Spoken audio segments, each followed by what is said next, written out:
Hello, everybody, and welcome to Ren's Darkest Days. Ren, how are you doing today, buddy? Well, it's a pretty dark day because I did not sleep last night, and I just spent 7 hours playing Civilization 5. So I'm doing okay, you know. I'm sure this will not have any effect on your performance in the day. No, It'll be fine. it will be It'll totally be fine. Just notice if I zone out, that's what that is.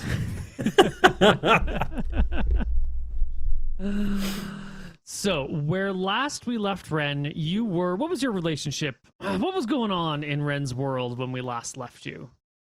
So when we last left Ren, Ren was, I guess, for lack of he was languishing in a dungeon after being, I guess, captured, and then his friends were killed. And now Ren has been given a purpose. It's not a very good purpose. Lady Zera has taken Ren's wife captive, and the son that he didn't know that he had is now captive, and she has them locked up in a tower, like old mythological fairy tales of old.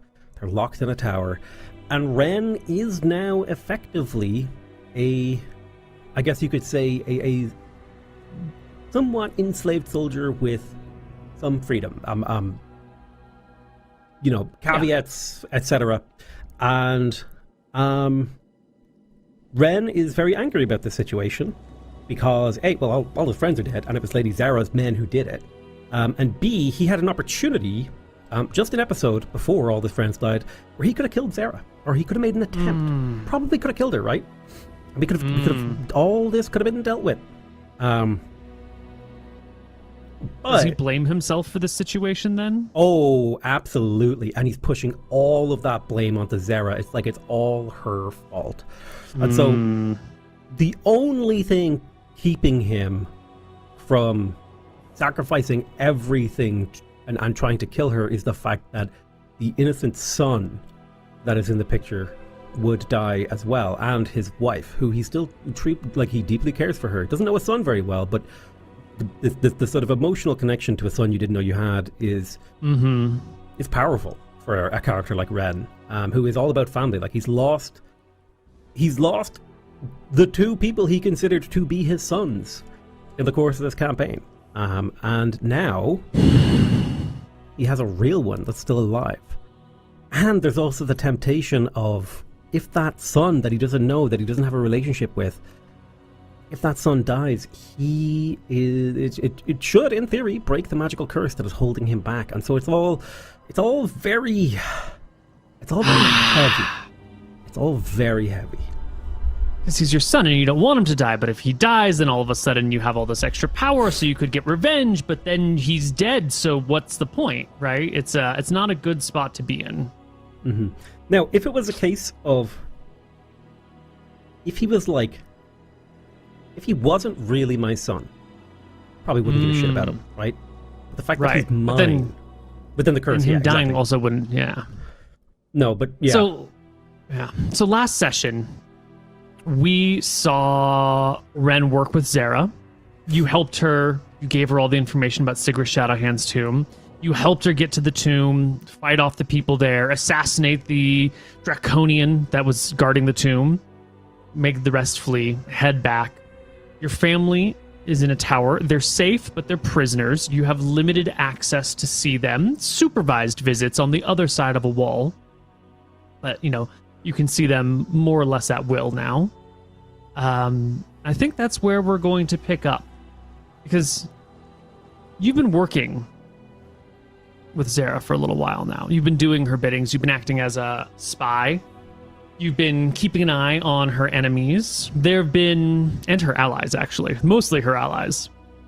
There have been a couple of people who she has said needed to go. Some ill-trained subordinates who were a little too ambitious. Maybe a little too greedy. People who were just not quite doing what they needed to be doing.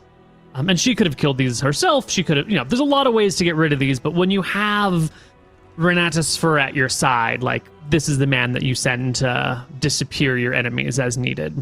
No, totally. But to be fair, they've all been bad people, right? They're people who have willingly joined up with the Empire of Verasi to serve as a soldier so that they can, pillage and kill and get their rocks off just being a power-hungry megalomaniac. And they've just, gone too far. And Zara's been like, well, this person is now a liability to, my command in the area, so we need to get rid of them. So she hasn't asked you to get rid of anyone that you didn't want to kill already.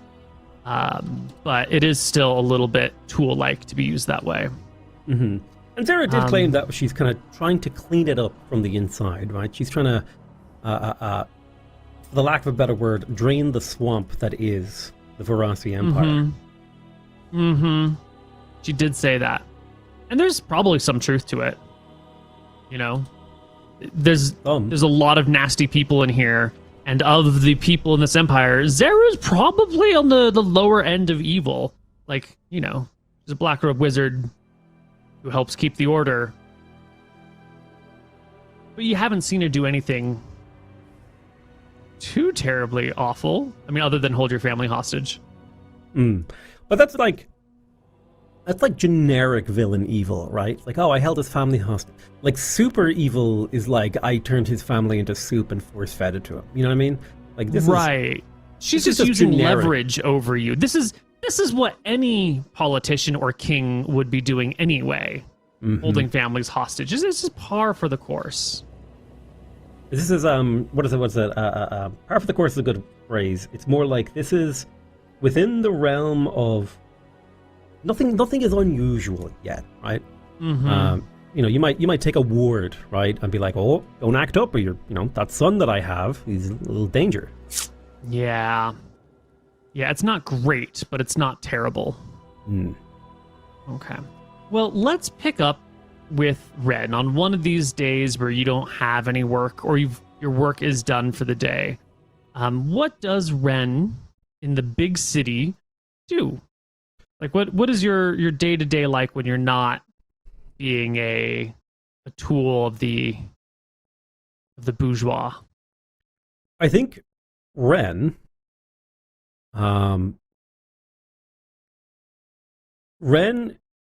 is stealing moments from the jaws of death.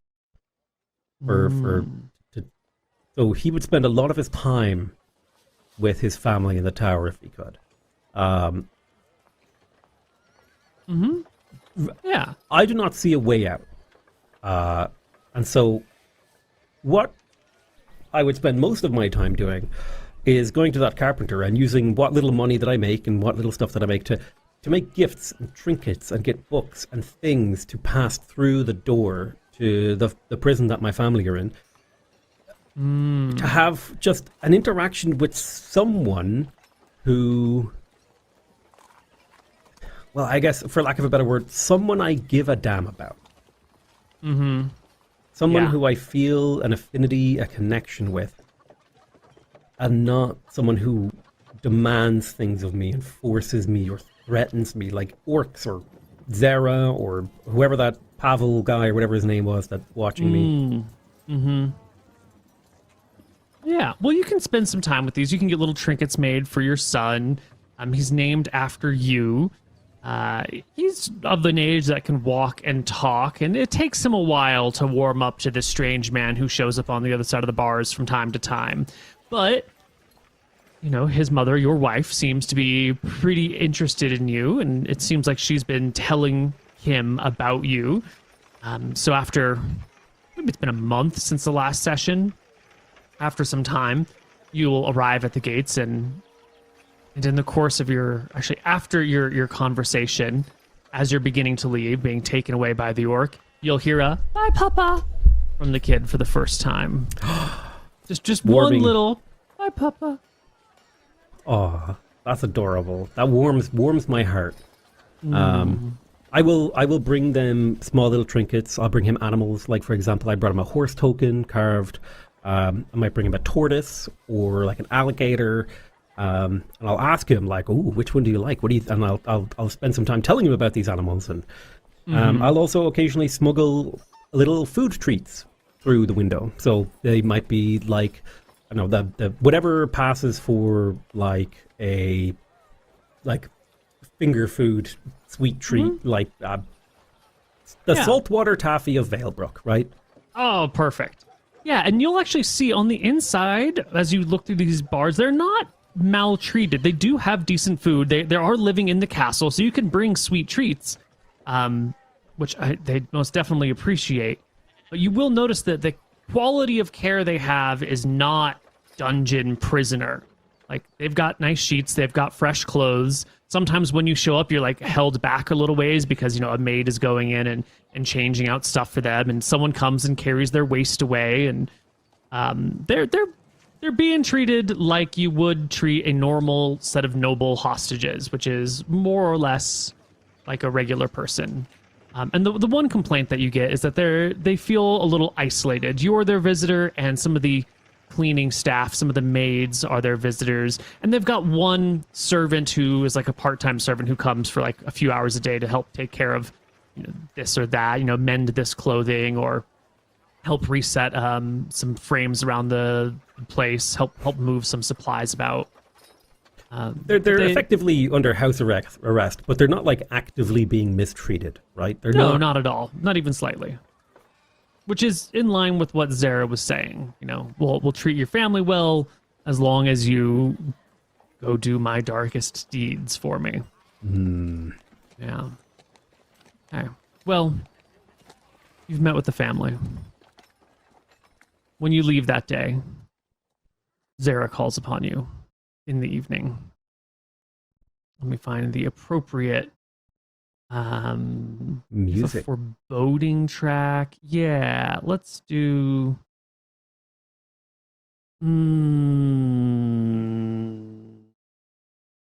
oh, this will do good. Okay. So, once again, you're called into Zara's chambers. A familiar place. You've gotten pretty comfortable with the area here. You see your roommate slash her scribe here. His name is Posca. He's that middle-aged man. He's been, you know, holding some papers as she signs them and hands them off to him, and he'll take them and, you know, stack them together nicely, give you a polite bow as he heads to the exit. Asks one more time if there's anything that she needs, and she just dismisses him. And he'll leave, shutting the door behind him. So it's just you and Zara, and you've got your +2 magic arming sword. She's across the table from you. Always just, you know, right there. You could kill her at any moment, if ever you wanted to, probably. I don't know. She's a wizard. She might have some spells. Who knows? But maybe. Who knows? It is tempting every time. Every time I see her sitting there. There is a part of me that wants to kill her. But the sort of real rational part of me knows that that is a foolish act, an act of almost like petty, childish sort of revenge, right? It's a sort of the satisfaction. I know that there would be not enough satisfaction from the act, and I know that it probably wouldn't work, and so it just crossed my mind. But there is a sort of I can't hear you anymore. That comes over me whenever I see her. Hello. Hello. Hello.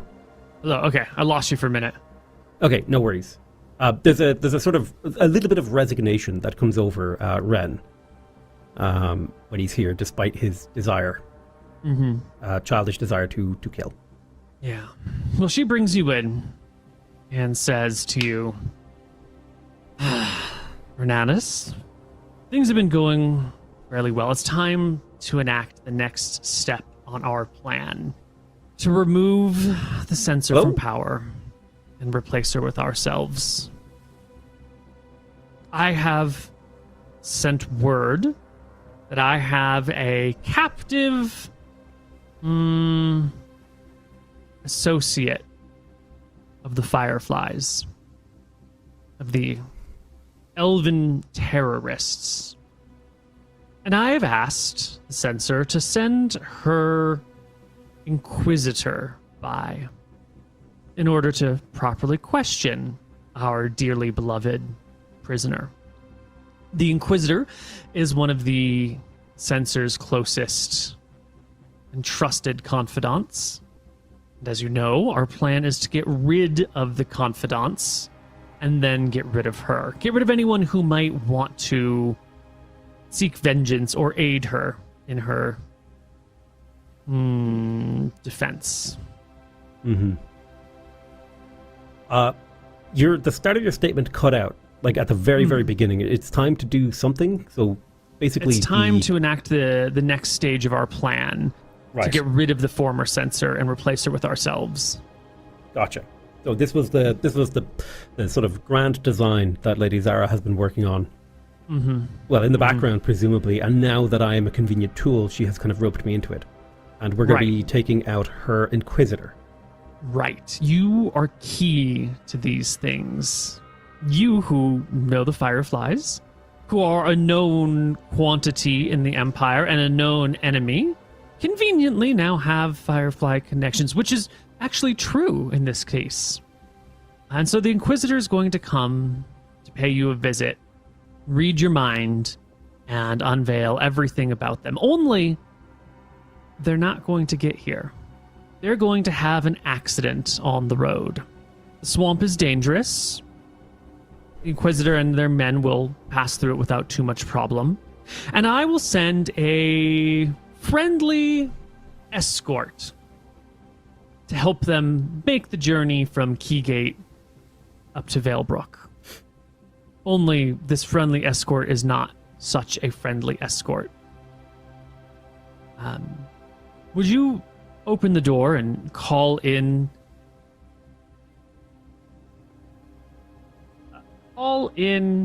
Captain Huck, who's outside? I stand up and I make my way to the door. I open it and I call Captain Huck. Yeah, there's a gentleman. He looks, he's got kind of sandy colored hair, maybe in his mid 30s, probably late 30s, early 40s, a little bit of a wrinkled brow. He's got chainmail with like a leather jerkin over it, a metal helmet, arming sword at his side, leather boots, brown pants. He just looks like a very ordinary, run-of-the-mill, replaceable officer. Someone who's been pulled fresh off the streets, probably. And she'll say, Renatus, this is Captain Huck. The two of you are going to be leading a detachment of brutish orcs. You're going to meet with the Inquisitor as the Inquisitor makes their way here. And you're going to kill the Inquisitor, any bodyguards, and any witnesses. When it's done, you're going to stage the bodies as if it were a Firefly ambush. She reaches down and pulls from behind her desk a quiver of arrows. They look like they've got like different feathers on them all, but they all have that distinctive elven style.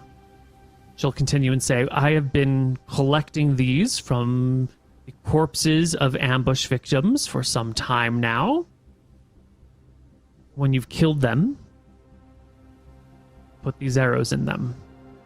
More to the point, it is known that we are going to be bringing them an escort. And so when the battle is over, there should be no witnesses. All the orcs that are with you, make sure they don't come back alive. Arrows in all of them. It needs to look like a good Firefly ambush. Like they got everyone, my people included. This needs to be a mutual bloodletting. We can't have it raising any suspicions. We can't have it raising any anger. If there's anger to be raised, it needs to be raised at the Fireflies. Do we understand? Of course. A difficult task that you set. She looks to you, Ren. But I understand. No witnesses. She looks to Huck. Huck nods. Good. Huck, Captain, you're in charge. Renatus here, at his side, has a unique and distinctive tool. Ren, would you go stand in that shadowy corner and hold your sword? I go and I stand in the corner and I hold my shadowy sword. Yeah, she explains that you will blend into shadows if there's a shadow, and she's got, a lantern over here, and she puts like a book or something so it casts shadows in your direction. It takes an hour for you to fully fade, but she'll talk and they'll watch you for 10 minutes and see that you're beginning to become semi-translucent.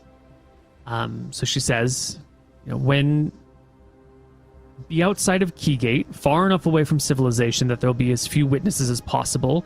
Set yourselves up in a good ambush place. Make use of the fact that he can turn invisible and can approach the cleric from behind and kill him, hopefully, in a single blow. Use that to your advantage. Get rid of the bodyguards. Get rid of the orcs. They're all expendable anyway. And then the two of you return to me. And once it's all understood, she'll dismiss Huck, but leave you here. And when Huck is gone and the door is closed, she'll look at you and say, when you and Huck are done with the orcs, make sure he's gone too. You'll need help getting rid of the rest of the orcs, and he's reliable for that. But this man, this Huck, he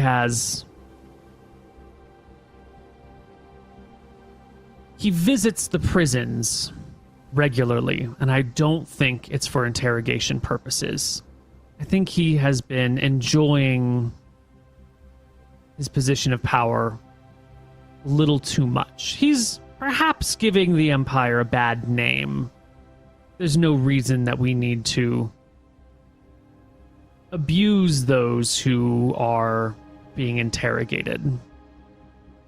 He's the sort of man who, if I don't make it, would probably be tasked with dealing with your family. So we should get rid of him before we leave this area. Understood. We need to make sure that bad eggs are taken care of. The people who enjoy positions of power for the sake of inflicting that power on others are dealt with. They are problems in the long run. They might be useful tools in conquest, but in management, in peacetime, they get in the way. They gum up the works. It's time to get rid of him. But you will need him to deal with whatever survivors may arise. Do you have any other questions? Well, how smart is he? On a scale of 3 to 18, with an average of 10.5 and a standard distribution of 3.5, he has about 12 intelligence. My thought is here, what if he realizes that I'm to deal with him afterwards? This puts me into a tricky position. I sized him up when he came in. He looks like a competent warrior, and I'm not the man I used to be. I kind of like roll my wrist and you can hear all the bones like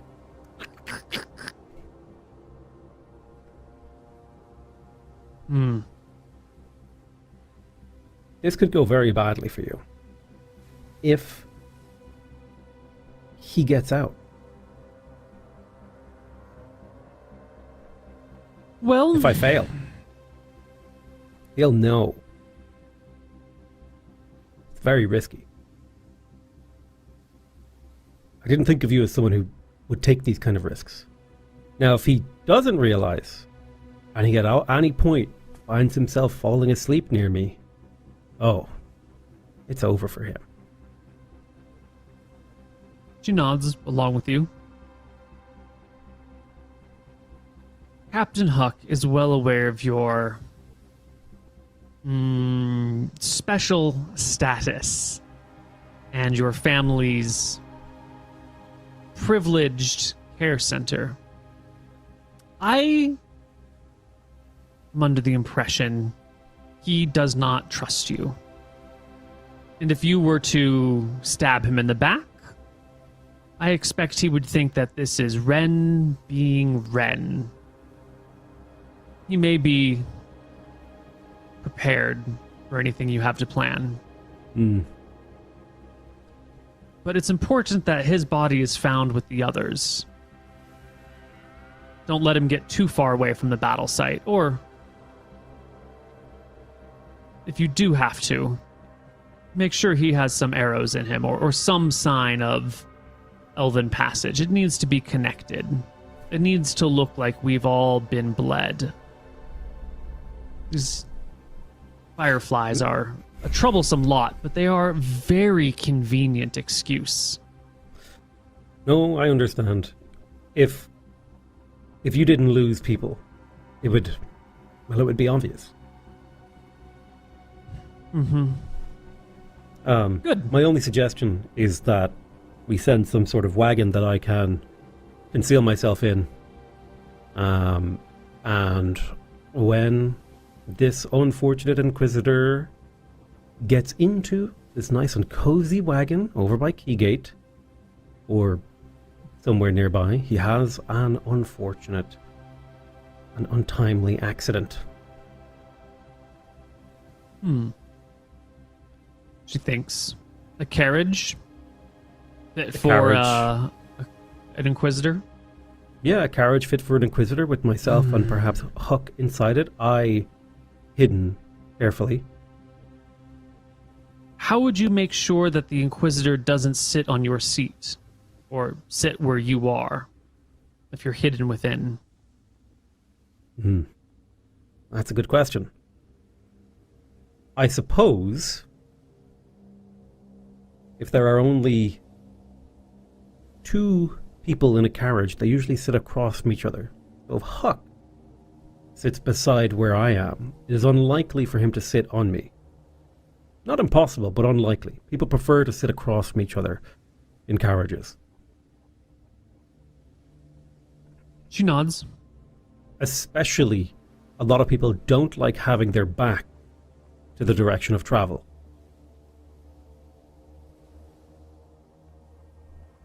Makes them sick. This is wise.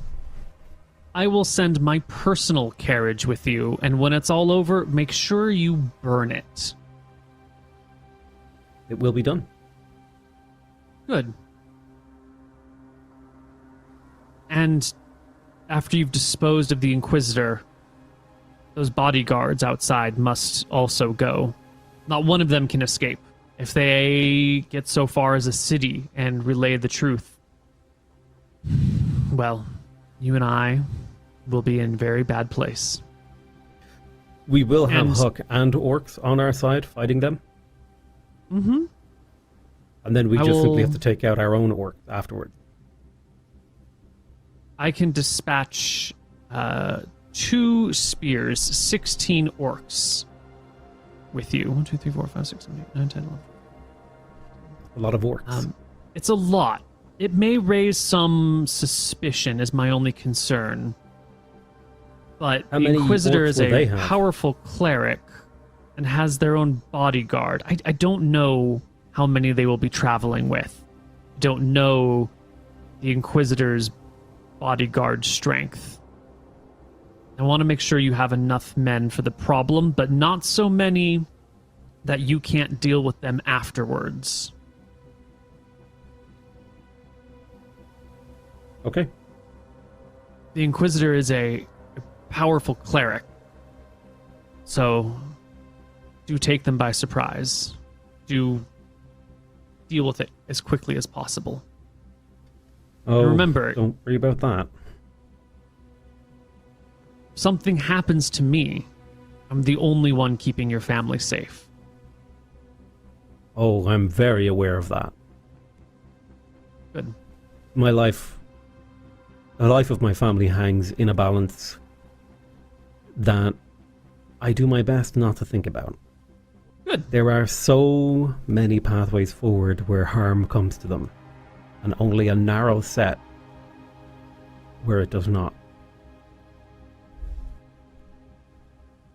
Well then, I will leave you and Captain Huck to plan the rest of this.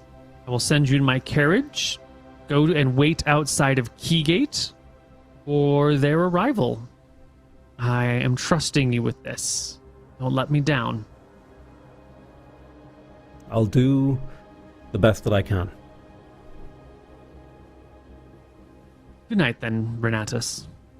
Good night, Lady Zara, and I will give her a little bit of a bow. Sort of the time in the last couple of months, the last month, has made me actually, soften on her a little bit. She seems genuine in her attempt to reform. Is that because she is a manipulative liar who is trying to position herself so you'll be more favorable in working with her? Or do you think these are like honest assessments of her character? I think when you're in a situation like Ren's, you want to believe the lie. Makes it so much easier to live with the things you have to do. And it's like, well, I'm doing these things to keep my family alive, and she really is trying to reform things. She's trying to make things better. I'm helping. I'm not the bad guy. I'm helping. Got it. Okay. Well, you can leave, and Captain Huck will be waiting outside for you. When you step outside the door, there, helmet under the arm, he'll take a look at you and say, "What'd she have to say to you?" I was discussing the plan. Basically, I'm in charge. Why wasn't I there for that? Oh, that's a good point. I didn't think of that. Sorry. Been a long time since I've followed a leader. Basically, what I did was I requested that she send a carriage to pick up the Inquisitor.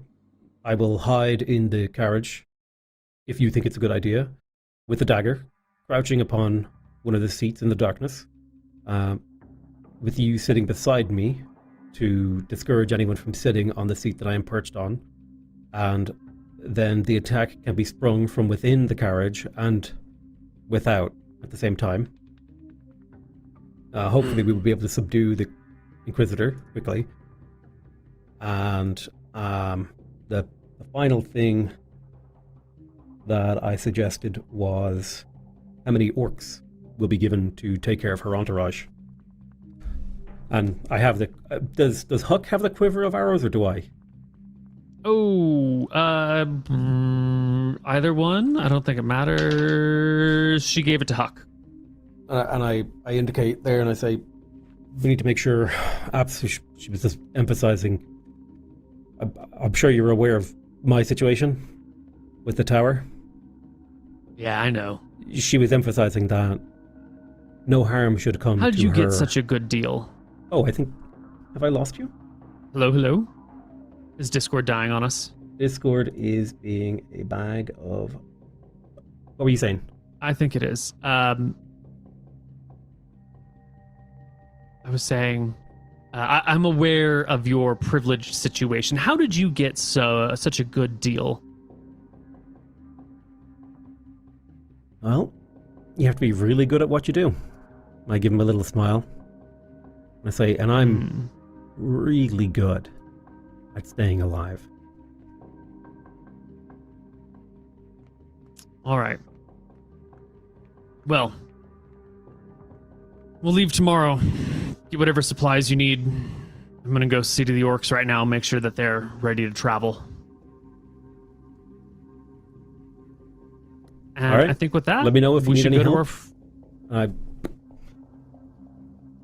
We should go to our first break, and we'll see you on the other side. Perfect. Hello, everybody, and welcome back. Now, before we get too much further into this, it is time to level up Ren, because he hasn't gotten any experience for so much stuff, for killing the orc captain, for all of the stuff with Zara after everyone did their little lodestone quest, for all the things he's done for Zara. We talked about it. Doing the math is too hard, and this is just a short little campaigny painting. So we're just going to milestone you to the next level, which is 7? Correct. The next way it would be I need 13,000 experience to level, and I would probably get close to that from all that stuff, but it would take a lot of admin to go through and calculate every time I use my skill and every time we kill a monster. And Ren's going to die in the next session or two. We're just going to milestone it and move on. Milestone, I'll set my experience to 40,000. Perfect. And then we will hit me up with that level 7. Now, dear chat, do you know what I get for getting to level 7? That's right. It is a THAC-O upgrade from 18 to 17, or if we're not using an absurd system, it's a +1 to hit. +1 to hit. Yeah! And you get 30 thief points? I get 33 and a third 30 thief points. Wait.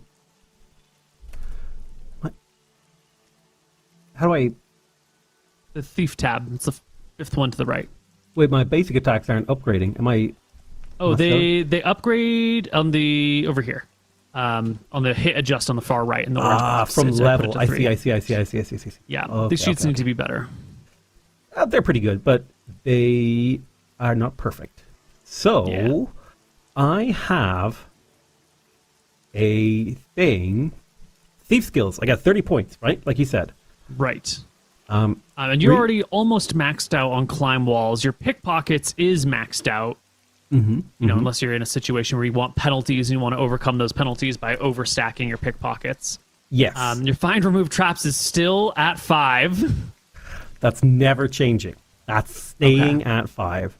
What will change, however, is I think move silently is a survival skill now. So I'm going to put 15 points into move silently to bring it up to a total improvement of 40. Right, 40. And then I'm going to put 15 points into... Ooh, detect noise or hide in shadows. Detect noise or hide in shadows. You do have the blade that lets you hide in shadows, but it takes an hour. Sometimes you want to be more sneaky than that. So describe to me how hide in shadows works. It's basically like, if I am in a shadowy place, it's basically like the stealth check in 5e, right? It's like I try to hide and disappear. Yeah, but in traditional 2e versus 5e comparisons, hide in shadows is better. A thief can try to disappear into shadows or any other type of concealment, bushes, curtains, crannies, etc. The thief can hide this way only when no one looking at him and remains hidden so long as he remains virtually motionless. He can take small, slow, careful movements, draw a weapon, uncork a potion, that sort of stuff. You can't become hidden while someone is like staring at you because they're watching where you're moving, obviously. So this is almost like a chameleon, like blending into shadow for a thief. Yes. Infravision will not reveal you. So someone who can see in the dark, if you are hiding in a shadow, infravision does not go through it. And the book specifically has a section where it's like, hey, how come infravision can't see people in shadows? And the book says, like, don't worry about it, dude. It's fine. Perfect. Let's put 15 points into that. Yeah, the one thing that is important here is that hiding in shadows cannot be done in total darkness, since the talent lies in fooling the eye as much as in finding real concealment. So if it's just like a dark hallway and you're just like pressed against the wall, that doesn't work. But like, you know, you're fooling the people by having some sort of cover or shadowy thing to be within. Yes, if I was hiding in like some sort of a shadowy cove in a room rather than just like a dark room. Perfect. Like the room itself must be lit, and I must have. So it's like, imagine if darkness becomes my cloak. Exactly. Yeah. Cool. Perfect. So, you also get some more hitty points. Ooh, if you want them. Let's roll it. Let's roll it. I'm gonna roll. What is that? 1d8, 1d6? I think we've been doing d8s. All right, roll 1d8. I can't remember. I think No we're doing modifiers. D8s. This is just raw 1d8, and we got an 8. Oh! Fuck yes. I needed that. It brings you to 30 hit points. I'm a tanky thief. What's that? It's what's the average roll at an 8? It's like 4.5. 4.5. Yeah. 4.5 times 8 is 36. I'm a little behind the curve. No, you're level 7, my dude. Oh, I'm right on curve. 31.5. Yeah, you're right there. I'm right on Within curve. margin of error. Perfect. I mean, what's the standard deviation? Okay. So, leveling out of the way, it's time for you to head on south and with Captain Hook and your 16 orcs, which might be too many, might not be enough. I don't know. We don't know. Right. So, anything that you would prepare ahead of time, because your character sheet just has you, your armor, and your arming sword, and that's it. Did you want to get a dagger? Yes, I would get a dagger for sure. Can be done. And I would also, depending on how much time is like between when I'm told about this plan and when it's happening. You're supposed to leave the following day, but it is a long journey to where you're supposed to go. It's like 77 and 91. It's 168 miles. And you're traveling at like roughly 20 miles a day. So it'll take you like 9 days to get there. I may have... there's a section in the rule book, and I can't remember what it's called. Not thief kits. It's like new items for thieves, and I was thinking, like maybe I could find little, like not necessarily grappling hooks, maybe like caltrops and little things that might give me an advantage. So let me have a little peek here. You can get some caltrops if you want, definitely. Where's the new? I'm trying to find the new items. I should have done this before. I should have done this in the break, but my brain works slowly. Equipment for thief skills.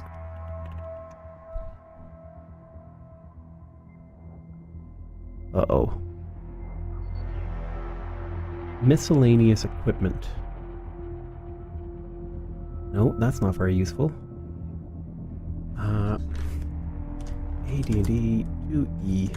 Thief equipment. That did not help at all. Can you remember off the top of your head any like cool thief items that I might think about getting my hands on? Like I know grappling hooks are a thing. That you were, grappling hooks are a thing. You talked about, I think, like a sap at one point. You need like a kosh, like a bonk people in the head. Yeah, a bonker. I definitely get myself a bonker. I'm gonna put that on my character sheet. We just one bonker in there. What is the effect of caltrops? Can we get some rulings on this? Let me open the book. Yeah, we gotta do a little prep work here. Let me go to index and see if I can find caltrop. There we go. Arms and equipment.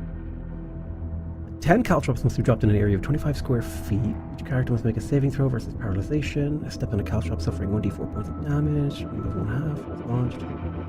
Saving throw with failure indicating lame for 24 hours. Oh my god. Yeah, so here it is.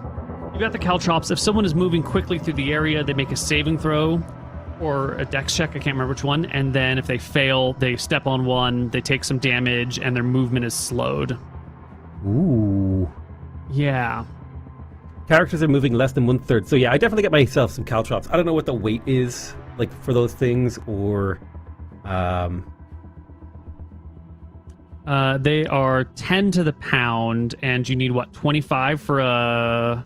You need 10 for a 25 square foot area, which I think is a 5, like a fat cross. A 5x5 is, you need 10 for 5x5, is that it? Oh no, it's a 10 for 5 squares. Like I'm thinking like it looks like an actual plus. You know, like 1 square plus 2 squares. 25 square feet? Why would you lay it out? No. It's a regular, 1 square is 5 feet by 5 feet, so that's 25 square feet. You wouldn't lay caltrops out in a plus sign, you just lay it out in 1 square at a time. Yep, that's probably what you would do. Yep. My brain is... Yep. Listen, no It's sleep. all good. You're right. No sleep. You're 100% right. You're correct. Area needs a saving throw versus paralyzation, so that means higher level people are more likely to avoid stepping on them. Reduced to half movement until they spend a round taking it out of their foot, which is a full round to do.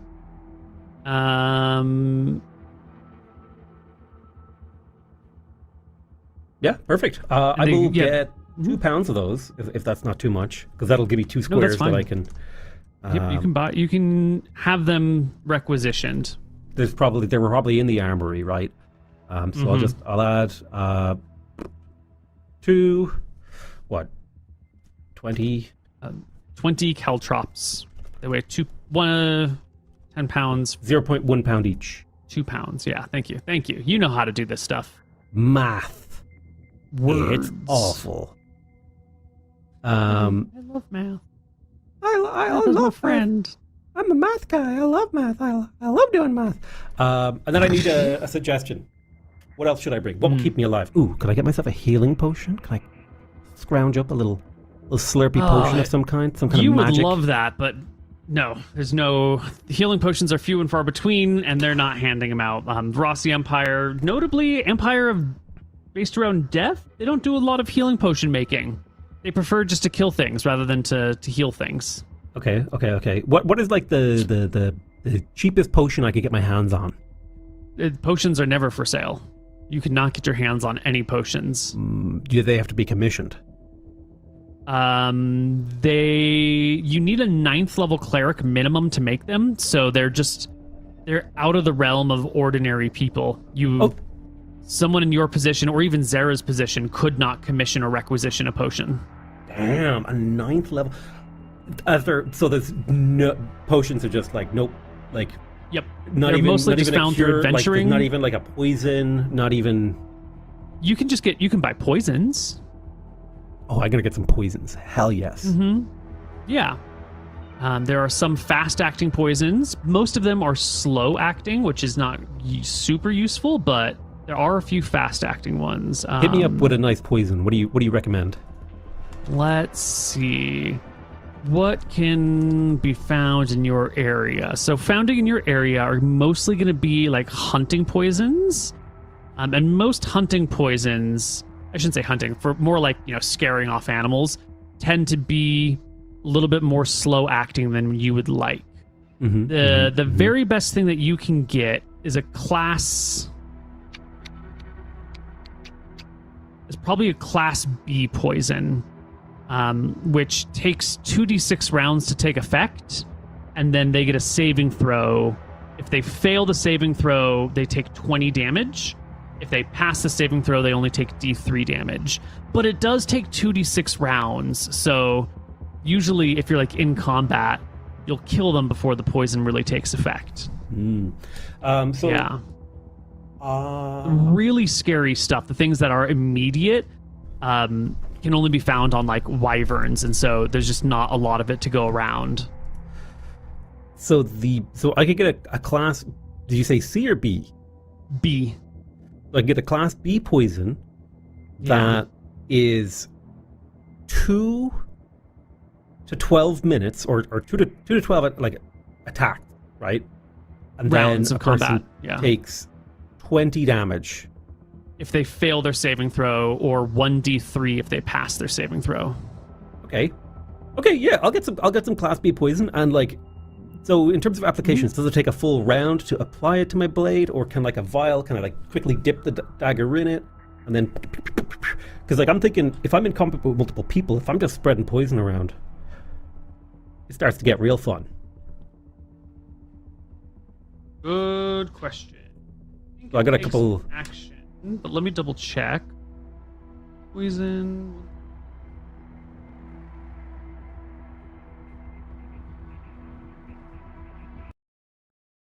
I know I'm really gripping at straws here, but listen, my character's on the verge of annihilation here. I need every tool I can get.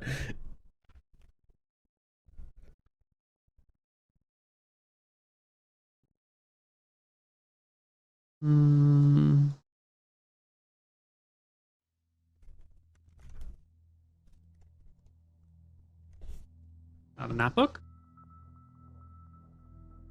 It must be in this book. I think it takes a round, because everything in 2e takes a little bit of time. It needs to be prepared at a time. And, like, you got to drip it over your blade, so if you're standing in the middle of combat, like, it would be awkward to be applying poison to a weapon while you're fighting. Fair. Maybe there's a... Oh, what if my offhand was empty? And I'm not using it to attack. I think it's the application. Hold on. This is all too frequently hazard placed by the strength of poisons. Effective poison depends on how it's delivered. Method, strength. Treating poison.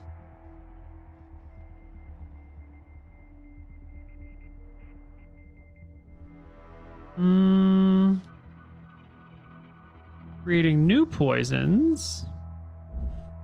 It doesn't specifically say. I think it's an action to apply a poison to a blade. Could it be if I have the ambidextrous talent, right? I have, 2-weapon fighting.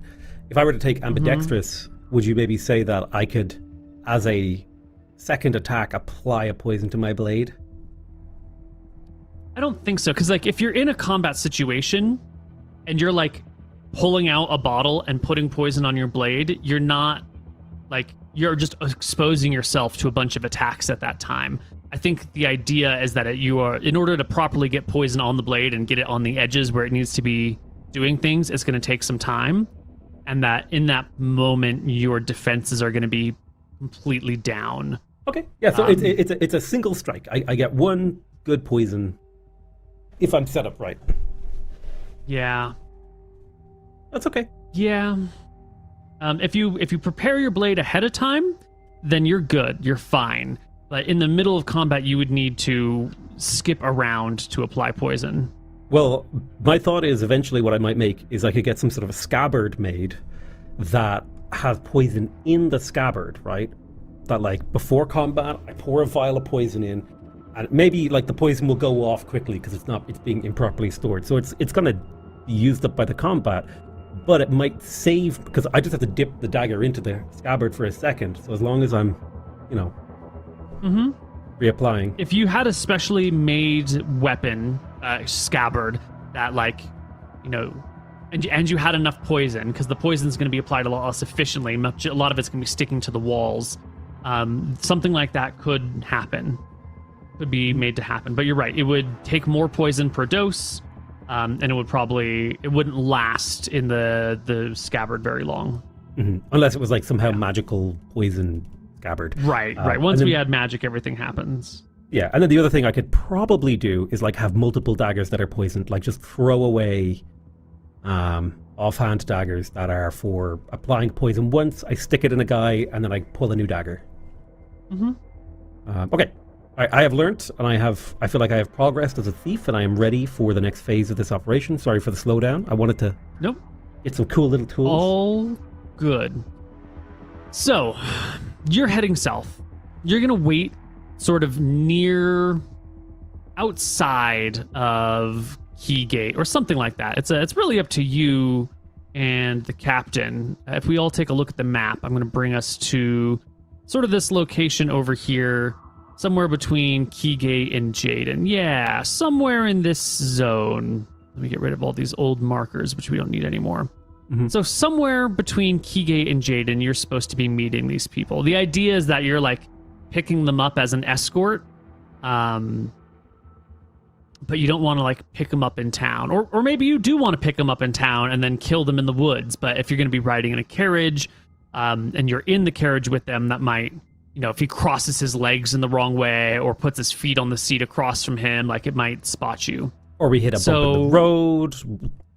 Right, and your arms fly up and all of a sudden you're visible. Accidents can happen. No. So ideally we would like to meet them like as close to halfway, but like give or take 10 to 20%, right? So Mm-hmm.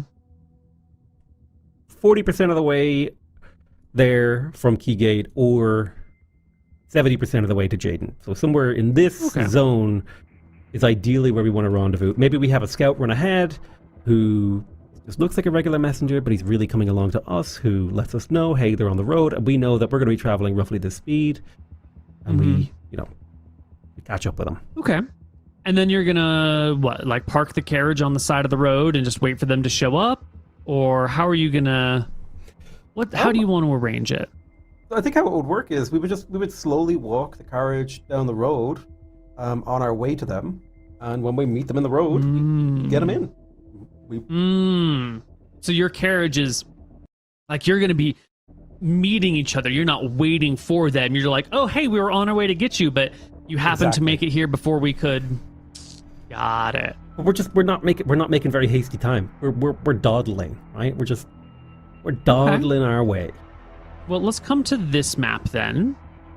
Here is a carriage, and if we zoom out, there's a bunch of orcs, and there is a captain. This is 16 orcs, one captain.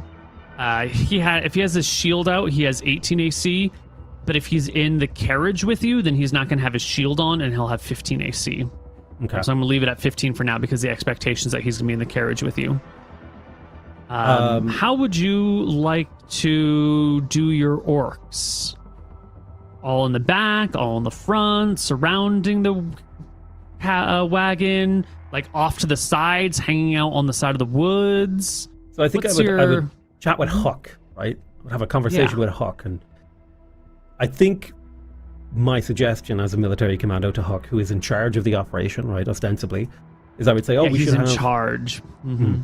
We should have, like, a couple orcs either side. Let's say 4 orcs distributed. I don't own these tokens, right? Be my suggestion is like, 2 couple orcs each side, a couple behind, and a few, in front. And they're just walking along.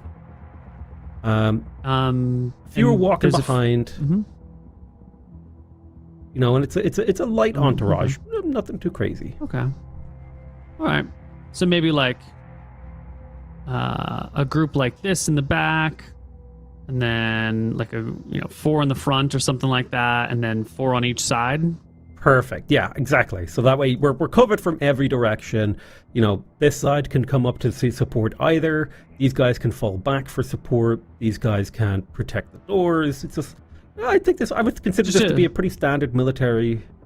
Just a regular old carriage process, right? Nothing fancy, no crazy shady tactics, just ordinary and normal. Not trying to arouse any suspicions here. Exactly. I want it done by... Rather, I will suggest to Huck that we should do it by the book. Now, these orcs have been informed about the general plan, right? That there's going to be a lot of violence. Well, yeah. You'll be there when Huck tells the orcs, like, okay, guys, this is the plan. There's an Inquisitor coming with his bodyguards. But it's a corrupt Inquisitor. This Inquisitor's not here to do any good. This Inquisitor is here to kill Magistrate Zera. To send you all to the front lines because you're working for the enemy.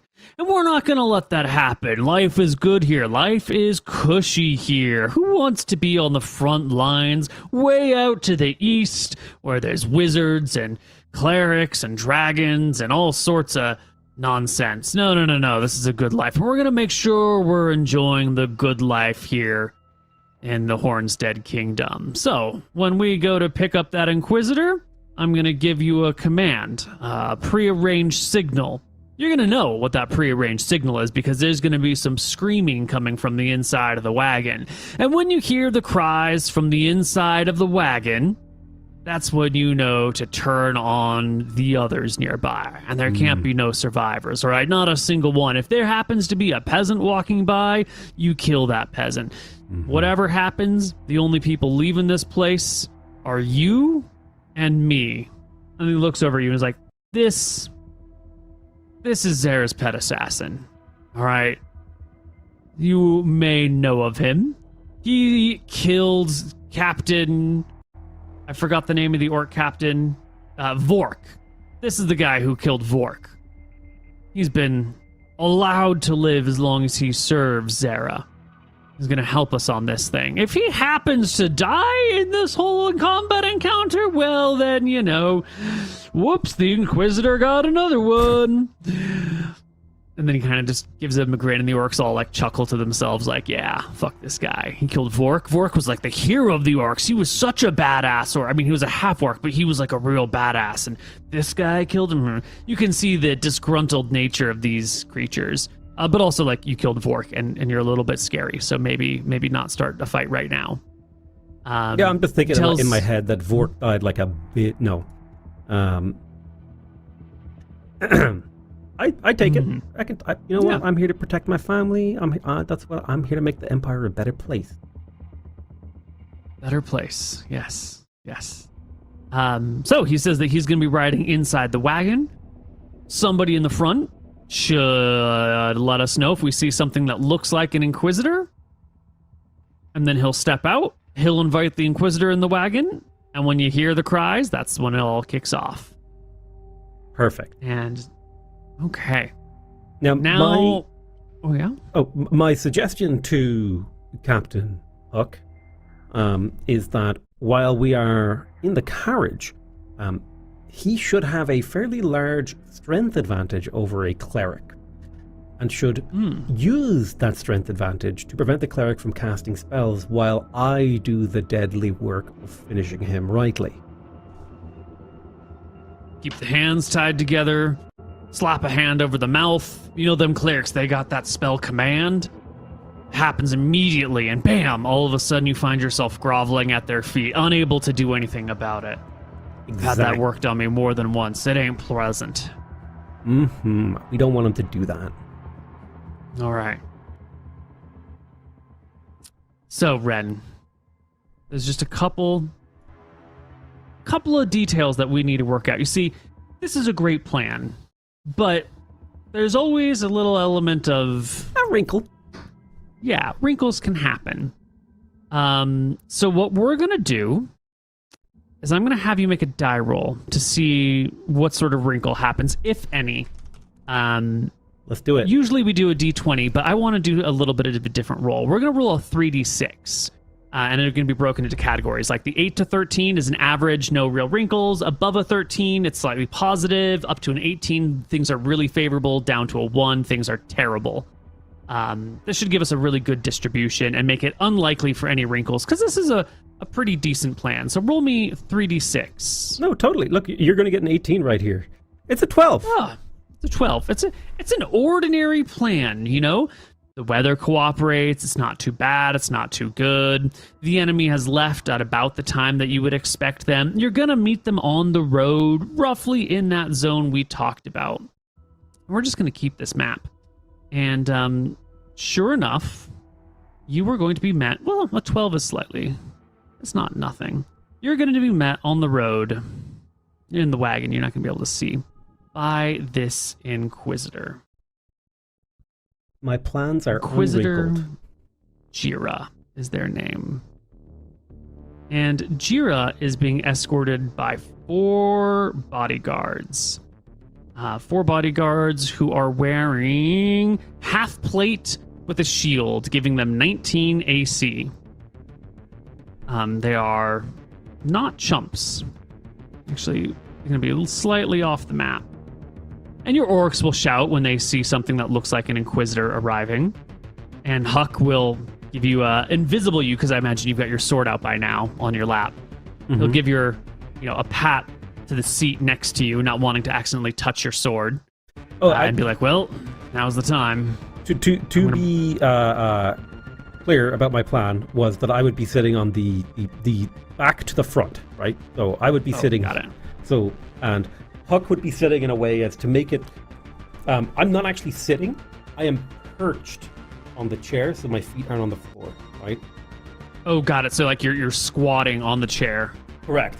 And then Huck, if I could, here, I'll kind of draw you, like, yeah, totally. I'll explain it to Huck in this way. I'll say, like, let's say this is the carriage, okay?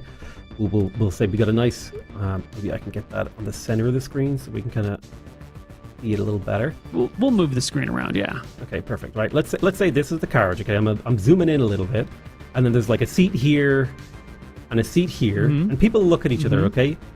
I will be perched on this, okay? Legs not touching the floor, and the idea here is that Huck will sit with his legs kind of.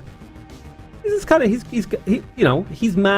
what's called man spreading, and so discouraging anyone from wanting to sit here. So the Inquisitor might choose to sit here or here, and Huck might say, oh, we're only allowed like one guy in the carriage, and I have to be in here. So something like that, right? So nobody's encouraged to sit here. Huck is kind of like, maybe he puts his leg up on the seat. He's kind of sitting diagonally. He's chilling, like he owns the place. He's riding high off the fat of he's in Lady Zara's carriage, right? The idea here is that he's just like, bro, you're harshing my vibe. I'm chilling.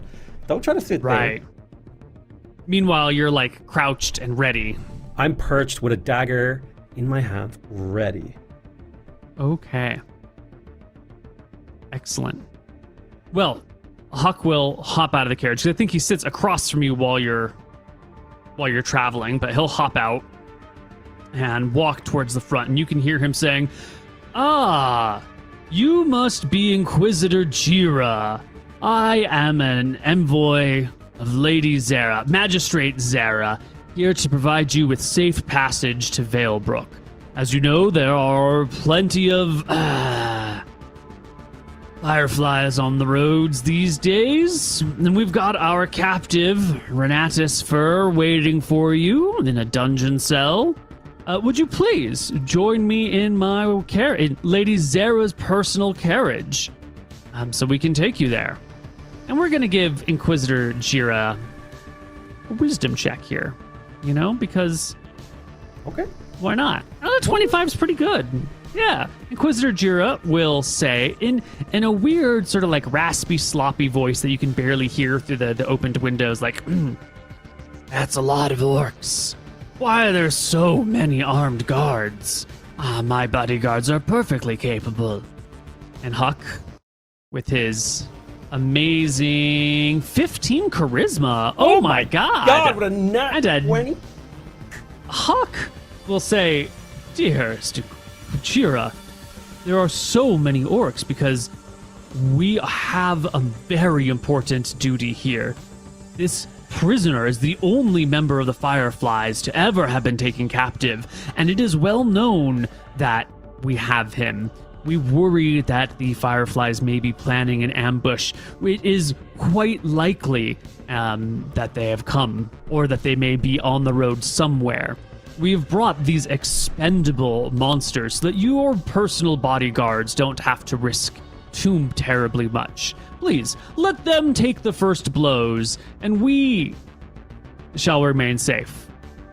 Right this way, if you will." Now, a natural 20 with 15 charisma is pretty good. Inquisitor Jira, walking through a swamp, is not exactly happy about all of this. A little comfort sounds nice. Yeah, with a failed charisma check here, this sounds great. And Jira he's a little tired. He's not at the cutting edge that he usually is, right? Mm-hmm. Jira will instruct their bodyguards to, front and back of the wagon. Let the orcs take the first blows. And the bodyguards will form up at the front and the back. The orcs will spread out. The wagon has to turn around, and, turning around a wagon ain't as easy as turning around a car. The turning radius on one of these suckers is pretty bad.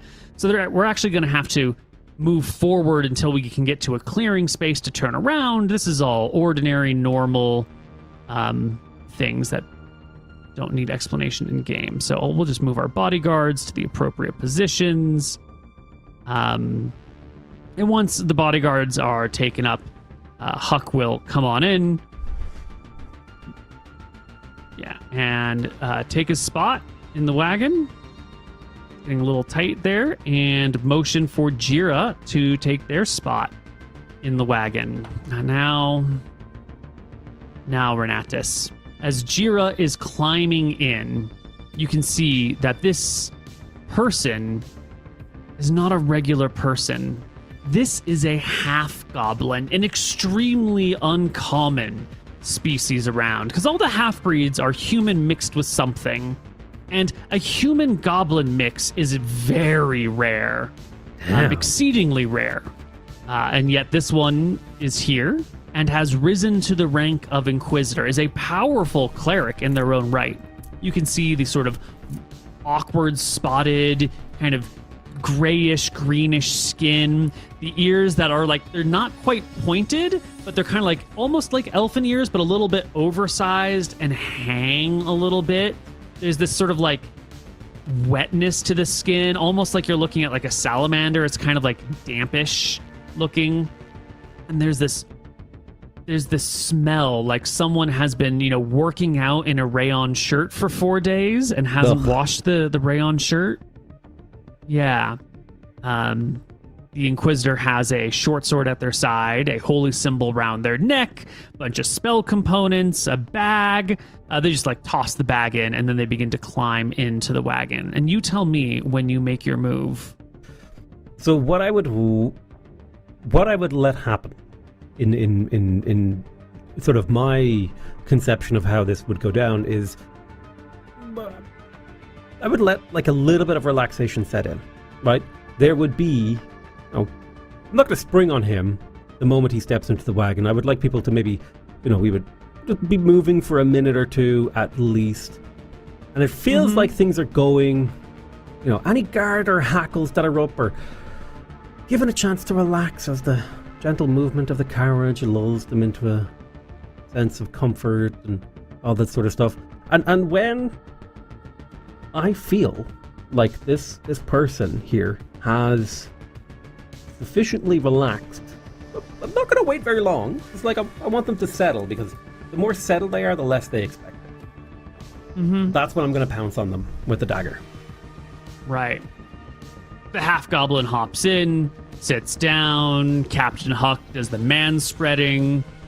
There's an awkward pause as Inquisitor Jira relaxes back into the cabin and releases that big, broad smile, revealing like intentionally filed teeth to make them a little bit more pointy. And then the Inquisitor says, "Well, what's the holdup? Let's go." And Captain Huck pauses and just reaches up and raps on the headboard behind him and calls to the... Oh, I forgot to put the wagon driver here. Calls to the wagon driver.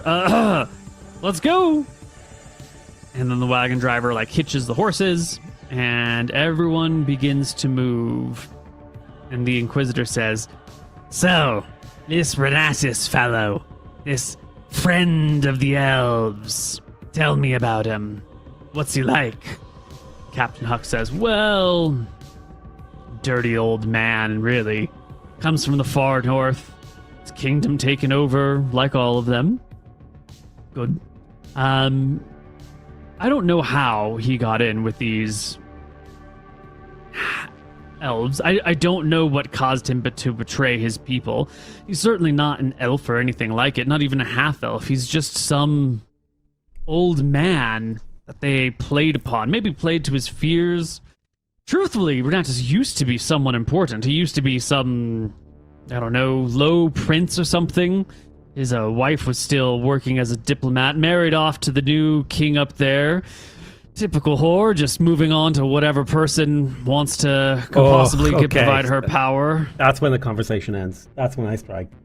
And I don't want to attack the goblin. No, I'm just kidding. I pounce upon this. My hope is, in this moment, he laughs at him calling my wife a whore, and that's when I pounce. Yeah. And he's least expecting it. Yeah, he begins a little mirthful. That'll become that's where the attack goes. as I jab a dagger into him. Right. So, you have 3 from level, 4 from invisibility, essentially. 2 from Nightblade, so that's 5. That's plus 9 to hit. The Goblin Inquisitor has AC 10. He's the Inquisitor. He's got bodyguards to do all this stuff for him. Mm-hmm. So as long as you don't roll a 1, Now, you in got this it. instance, I'm not getting backstab, right? Yes, because backstab doesn't technically have to be from behind. It's about like getting the drop on someone where they don't have, where they're not expecting it. Okay. Well, So okay. it's The book 1d20 does say plus you have to be behind your 3 victim, but I've plus always ruled it 2 otherwise because plus that's how dumb. much? 4. Because like, I think you have to be behind the victim because you're not supposed to see them, but you have invisibility. Like he's not going to see it coming. Yeah, is he's not the core thing that's happening here. Yeah, I think the key thing is that he is unaware of the impending attack. It's like a surprise attack, right? Whereas if I was just sitting here, right? If I was sitting across from him and I reached for my dagger and then attacked him, like Would not go. it wouldn't be a backstab because he has time to there's a sort of processing time there, right? But I have the dagger in my hand. I basically go from motionless to driving a dagger into him in Yep. Because you the would. time it takes for the light to If you reach were his sitting eyes. across You from know him what I and mean? you grabbed a dagger and went to stab at him, even if you did get total surprise on him, he would flinch enough to, move to maybe avoid those spots. Since you're invisible and you're going to just break invisibility a quarter of a second before you strike, I think backstab is fine here. This is why when I've redone the class, I've changed it to like assassinate or some other. Sneak attack is another good way of putting it. But yeah. Let's You're do good. it. All right, roll 1d20 plus 3 plus 2 plus 4. Boom, 17. Yes. That'll do it. So You need a will strike 1d8. D8, and then multiply the results by 3. A D8 plus 2. Well, Roll no, D8. D8 times 3 plus 2. Yeah. Ooh, that's a 15 plus 2. That's a 17 damage first strike. Not only do I hit him hard. And your offhand weapon I will hit him up will with- not get the backstab multiplier, but you can make a regular attack. No, offhand will be, it's minus 2 to hit, so it would be, this is just, it should be just plus 1, 19 to hit, and 1d4 damage, 3 damage. Well, 19 is a critical, so add another D3, D4 in there, please. Ooh. Oh, another 3, 6 damage. to his Well, that face. will do it. That will kill the 7th level cleric instantly. And there will be cries, and there will be alarms. And I do believe the 7th level cleric's set of 6th level bodyguards are ready. Because there's all of a sudden, like, there's the laughter. Carriage walls aren't particularly thick or well insulated. Like, you can hear the conversations happening inside. And so when there's like, from inside, the bodyguards are going to jump on this. But also, the orcs are going to jump on this. Everyone is ready. So we are going to roll initiative for everything. And like before, we're just going to, use, what do you call it? Groups. We're just going to put everyone in groups. And go ahead. What are you going to do, Renatus? So, the first thing I'm going to do is prepare to attack with my my weapon. Yeah, and what are you like hopping out of the carriage to go fight? Are you staying in the carriage? Are you going to kill the Captain Huck right now? Or are you going after the bodyguards? What's the plan? I think my goal, I mean, taking Captain Huck out here, this is my best chance to get him, but I think my goal is to go get me a couple of orcs. Okay. Like, You're going to get the orcs now. assess the situation. There'll be a lot of confusion. I might get a backstab or two on the orcs because they're not expecting me to pounce on them, right? That's true. Okay. So I'm gonna hit him up with a Shadow Blade initiative. Boom, 10, pretty late. Great. Well, Captain Huck goes first. And he's going to make himself a little bit of a willpower check over here, and it's fine.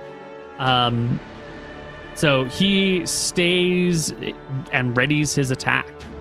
And Renatus Fur goes. He made a willpower check? Mhm. What's going on there? It's all good. Don't worry about it, bro. this, like, seeing that gives me pause, and now I'm like, Yeah, I guess you would see the willpower check as like you've jumped on the half goblin, ripped him to shreds. Captain Huck looks to you. He draws his sword, and then he just like there's a pause while he's looking at you with his sword drawn. And you're like both in this tight carriage compartment, and then he like turns his body. You can't wield a shield in the carriage, and like gets his blade below the cabin, the carriage window. So as soon as someone comes up to the carriage window or opens the door, he can be ready to thrust his sword into them. But there was a moment where he like maybe he was surprised at how effective you were, maybe he thought about killing you, maybe it was just like murder happened and he enjoys watching murder. Maybe he was like looking in your eyes to see how much you enjoyed it, to like gauge if you are a similar killer like he is. But there was an unusual shared experience. Seeing that would unsettle me and would make me want to like delay my act to see how the battle outside unfolds. My intention was to go out and fight, but now we're in cramped quarters, and his action has kind of given me pause. Mm-hmm. Okay. You can also ready your action for something that comes up, and the Verasi Knights are going to act quickly. First one's going to come over here, throw open the carriage door. Well, draw the sword, already have the shield out, come to the carriage, goes to look inside the carriage to see what's going on, which is when Captain Huck will sword him with a 13, 11 is a wild miss. The knight will call out that there's problems. This one will come up to this door. Is that when your ready to attack is going off? Because these knights are fast, they're moving faster. Ready to attack. I believe I get carriage high ground. Yeah. I think you'll probably also have... Yeah, I'll give you a total +1 in here. So, roll... Okay, you want me to make an attack with the Shadow Blade. That's a 21? That's a hit. That is a hit. 9 damage. Ooh, almost killing him. Now, this guy and this guy, actually, I forgot to take their turns. They both get attacked. So the captain, thrusts through the window at this guy with his ready to attack. This guy is going to... it's awkward. He can't really fight through the door very well. He can thrust through the window. Since he doesn't have a ready to attack like the two of you do, I think he would get just a penalty to the strike. But more than that, he wants to get in the carriage. But his hands are full. You can't, with this big kite shield, you can't actually finagle a door. So I think the plan here is... I don't know. He needs to make a check. He needs to make a wisdom check as well. He passes the wisdom check. He realizes that this is a full-fledged ambush, and he can see the bleeding out Inquisitor on the inside. So he's going to just step back. These guys haven't drawn their weapons yet, so it's not provoking attack of opportunity. This one is turning throughout this whole process and going for his blade. So he just steps back to fight the orcs and will natural 1 and miss. This other guy over here is going to make the same wisdom check and will fail. And he's just going to thrust his blade through the window at a -2 to hit you, Renatus. Natural 20 plus 8 -2 is still a critical hit for an 8 plus 1d8 for 14 points of damage against you. Oh, and Jesus. hearing the combat, these two guards turn, they see the bloodshed happening, and smart cookies that they are, quickly join to fight one target at a time instead of spreading out their damage. An 8 will drop the first orc. Second one will move on. A 14 will hit and drop the second orc. Oh no. Oh no. Oh no, indeed. Oops. Leaving us with the orcs, who are going to... Let's see. I'm just going to move them first and then fight them second. Perfect. This one's going to come here. Here. here. We got a bunch of knights. It looks like it's a 4-on-1, basically, with these crappy little dudes. Now, one of them is really hurt. We could drop one pretty quick. Yeah, I think through the window, you can see that these knights have suffered some damage before today's battle. They have just come through the swamp, and so they must have endured some small amount of damage in the swamp. And this guy... We'll back up over here. Cool. I'm worried so for dealing Ren, man. with this guy in the back, there are 4 orcs. They need 19s. 1, 2, 3, 4. The 20 is a hit, but it is not a crit, but it did roll max damage anyway. So this guy will take 10. 1, 2, 3, 4, 5 on this next guy. 1, 2, 3, 4, 5. That is 2 hits for 11 damage. Actually, the first hit will almost kill him. No, it does take 2 hits to kill him off. Perfect. He's down. This guy over here has 3 on him. 1, 2, 3. All misses. And this last guy has 2. 1, 2. 1 hit again for max damage. Wow, these orcs are doing work. All right. Scary, man. Next round. Captain rolls for initiative. The knights roll for initiative. The orcs roll for initiative. And Ren rolls for initiative. Let's go. I am probably going to try and sneak up on an orc, so I'm going to try and act slowly. Okay, you're going to sneak up on an orc. Perfect. So this first knight goes, and he's calling out all sorts of slurs against Zara, against Captain Hawk. You know, Verossi will have your souls, you're betraying the Empire, all that nonsense as he slashes out and almost kills an orc. Ooh. This one over here that's a 11. Actually, these are using 2-handed axes, so they don't have their buckler shields, so their AC is 13, not 14, but that's still a miss. And this other one over here will arming sword this guy, which is 9, and we'll drop another orc as well. Okay. All right. The captain will step out of the wagon. And he's in the same position as you. He's got to get rid of all the orcs. And these knights are actually dropping pretty quickly. So he steps out of the wagon, comes behind this orc, and runs him through with a 10 plus 2 and 1 for surprise because there's no way the orc is expecting it, and it will indeed drop the 1 orc. Helping to lead to confusion. And Renatus Fur will take a turn. I think I said I was going to defer my action until after the orcs have moved, if that's okay. Yeah. Right, okay, so they did their killing, and I think they probably then disperse. Exactly, because I want to come up behind them out my side of the cabin. All right, they can't quite get us around, but they do move about. Right, they can't all get into combat positions. Done. Mm-hmm. All right, well, it's your turn. And then I will backstab this guy, and he shouldn't be expecting it, which might let me get big damage. Depends on how trusting the he cat is. tried to move onto a part of the desk he's not allowed to move onto.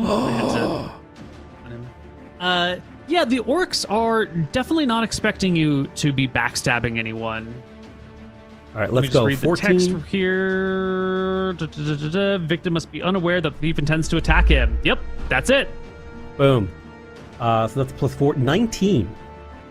That'll do, pig. That'll do. Damage. That's a 6 times 3. That is 20 damage. That will do. Thunk. Another orc will drop to the ground quickly and quietly, Perfect. leaving the remaining orcs who haven't gone this round. They waited moved, until but my action triggered first, basically, because I was waiting to Right. get them. Stack. Yes. So, actually, if it's on this round, this guy can probably come all the way over here. This one, I think we'll just move here. So this one will look at you and be like, betrayer! And take his axe and swing it towards you with a 3, which is no good. These orcs, 3 of them will attack this guy since they're already on him. 1 miss, 2 miss, 3 miss, and this 4th one saw Hudson stab this guy. But did he understand it? Or was he a little bit... 21, yeah, he realizes that Hudson killed his own orc. That's a weird question. So I think he's going to come over here and just stare Hudson down and be like... Not Hudson, Huck down and be like, "What are you doing? What is the meaning of this treachery?" And over on this side, we're just going to get... this one will come here. These 2 will attack this guy. 1, 2, both misses. 3 on the other guy. 1 hit, 2, 3. Not crits, unfortunately, but they are hits. This guy's definitely not facing that direction anymore. Excellent. Now, unfortunately, the Verasi Knight, they get 2 attacks this round. So, wheeling to face the next orc before it becomes too much of a problem, he will Arming Sword a 13, which will hit for 7 damage, which will almost kill. The one down here will Arming Sword and drop an orc. And then, I think this is a fine position for him to take. He's just going to move to a slightly better spot. And this one over here will natural 1 and miss. And Captain Hudson...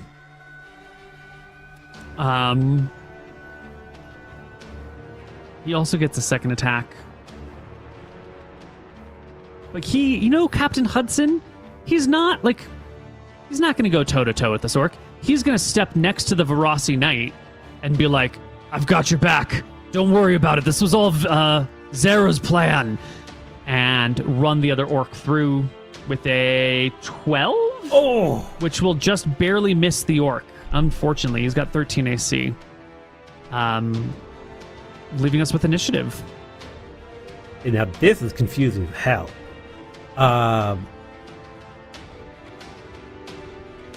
I will... Whew. I think confusion is my ally here. I'm going to roll initiative, 13. God, I rolled the worst possible initiative here. All right, the Verasi Knight here, next to Huck, will be like, well, he's wounded, he's confused, but this guy's helping him slay orcs. That's good enough for the time being. So he will take a strike at the guy on the top. Actually, he'll take a strike at the guy directly in front of him. Always go for the wounded one. That's and quickly dispatch him. It is. The guy down here will try to finish off the one he's facing, and will quickly do so. And this one over here will take a strike at this guy and miss. That guy's rolled like 3 ones. Amazing.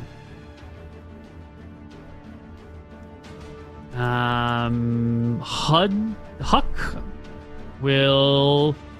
Ooh, he doesn't like the situation, but he will face off this guy and stab with a 6, which will do it. Oh, beautiful. And Ren. Ooh.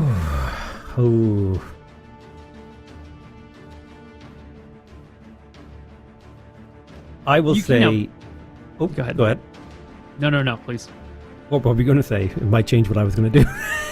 Over the din of battle, you can hear brief snippets of conversation, right? Hud saying, this was all Zera's plan, but I've got your back. The knight the knight sort of tacitly going along with it, but then saying, well, then why'd you stab me? And Hud saying, there's another man in the wagon. He betrayed me. Get him.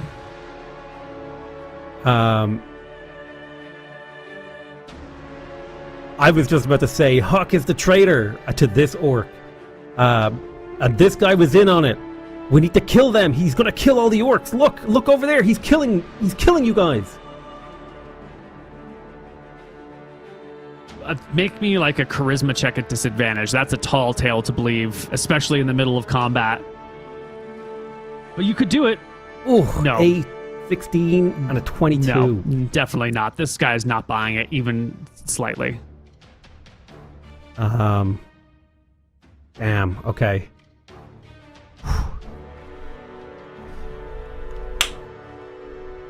I'm gonna just do a little shimmy up here, provoking 0 opportunity attacks. Yep. Shimmy, shimmy. Just get myself in a slightly more advantageous position. And then I'm going to take an attack against this orc, because what else am I going to do? He did not believe me. Yep. I rolled a 13 plus 5. It should be enough. That is definitely enough. And 8 damage. That will drop an orc. They are becoming fewer in numbers. We're going to start with these two here. Now, these two have seen all of their friends die and their leader turn against them. So that's going to call for morale check. They need a 15. Why do they have a bonus of 5? Because they're absolute just hard as nails orcs that fight to the death. That's not right. What was... Okay, there we go. Somehow 5 had been set as a base bonus. They had morale 10. They rolled a 15. These two are done. Like, this is not going the way it's supposed to. They're going to intelligently withdraw from combat, like backing up, going at 1/3 speed to not provoke opportunity attacks as they get some distance and yell at Huck. What's the meaning of this? Down on the south side, this guy's almost dead. They still outnumber them. I don't know if they're hearing the conversation from up there. I'm going to give them a morale check, but with a nice fat bonus. I'm going to give them a bonus of 3, which they pass. And so, moving some dead bodies out of the way, they will nicely surround this person and hack him to death with 1, 2, 3, 4 strikes, doing 18 damage. Oh! Almost, but not quite killing this guy. And that's the end of combat that round. Time for the next round. So I'll be rolling movement. Let me go ahead and hit you up with a nice little withdraw action. I'll just roll initiative Shadow Blade because it's 3, the same. Perfect. All right, you are the first one to go. Where are you going, Ren? I am getting the hell out of here because this looks like it's gotten way too crazy. But if there's any survivors, what's going to happen to your family? Well, what I'm going to do is before I go, so here's it's a Hail Mary. And I'll say, he's lying to you. Can't you see? I killed the orcs. Look, he stabbed you. Why are you trusting the guy who stabbed you? And then I zipped the fuck out of there. All right, you're bouncing. How far are you bouncing? Are you just far enough to watch? Are you gonna run so that they can't get you? Are you fleeing, or are you just like moving to a viewing distance? I'm finding some shadows to hide in. Got it. All right. So, Under the tree sounds like a great shadow to hide in. My hope is that the confusion of battle means that they're not actively looking at me. Yeah. All right. Huck.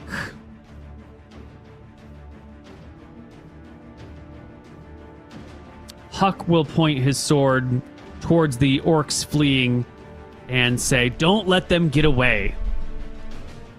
And will then charge at one of them with a 10. Not good enough.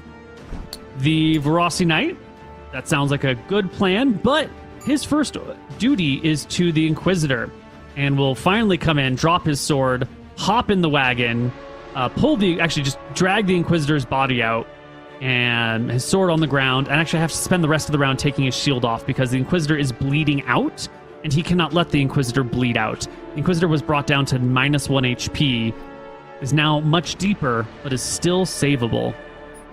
Down here, this guy will, moving some bodies, just step up and bring an orc, not down, but low.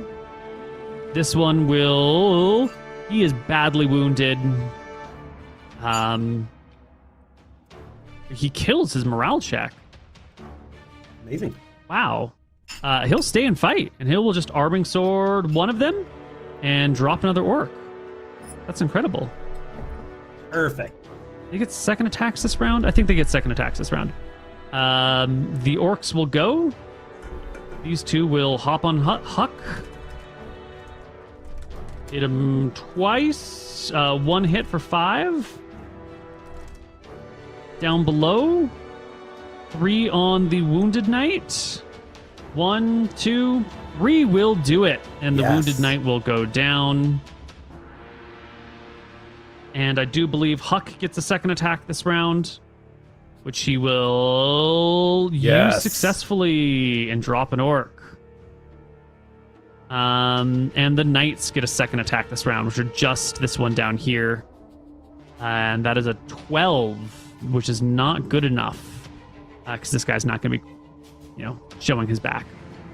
Okay. Leaving us with initiative. I'll be rolling in with my dagger or my shadow blade after observing this combat. This is chaotic, and I see an opportunity. This guy's taking off his shield. There's a chance here for me to taking zip off the shield, leaning over this body, because this round he's going to have to try to bandage wounds and keep this Inquisitor alive, whose HP is slowly ticking down. I'm gonna zip in there and eat him. Okay. Huck is first.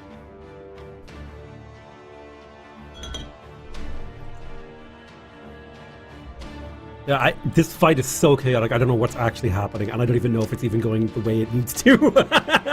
Yeah. Huck only gets the one attack this round. He looks at the orc, says, "You were never worth it," and misses. Wow, that was a wasted word. The orc will slash back and miss, and these 3 orcs will surround the guy on the bottom. Yes. 3 against 1. They've killed the other one. It's looking not great, but they can do it. Front is a hit. Side is a miss. Back is a miss. Total of 4 damage done. Rossi Knights. This guy will bind wounds, preventing the Inquisitor from bleeding to death. This one will slash and just quickly remove one of these orcs from existence. Perfect. And turn to face the others. And those are the last 2 knights, and it is Renatus's turn. I can move 60 feet and attack? Yes. Are you going to give this to me? Yeah. Oh, I attack him. I zip in there, shadow blade in hand. He's crouched, healing, he's binding wounds. He's not ready for this. What kind of bonuses am I getting on this, okay? What kind of bonuses? Let's see. You have... I think you're going to get 4 because he's kneeling and you're behind him. And he has disrobed his shield, right? That's right. Right, so his AC is 16. It's just his armor.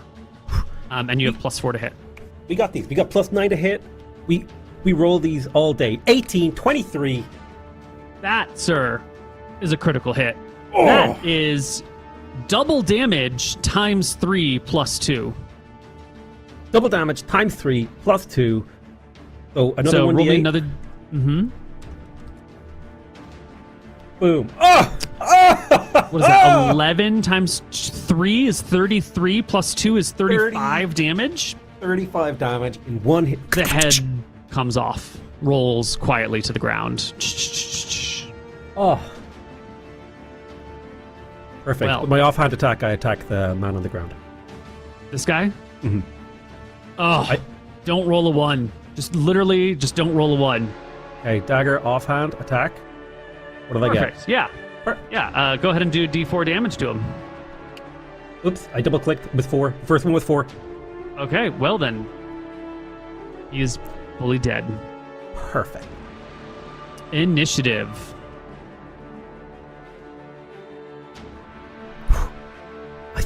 Somehow this is going to work out. I can feel it. I'm scared, but I think I can make it work.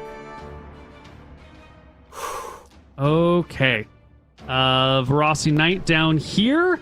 very badly wounded, but there's only 2 orcs left, and everyone else is dead.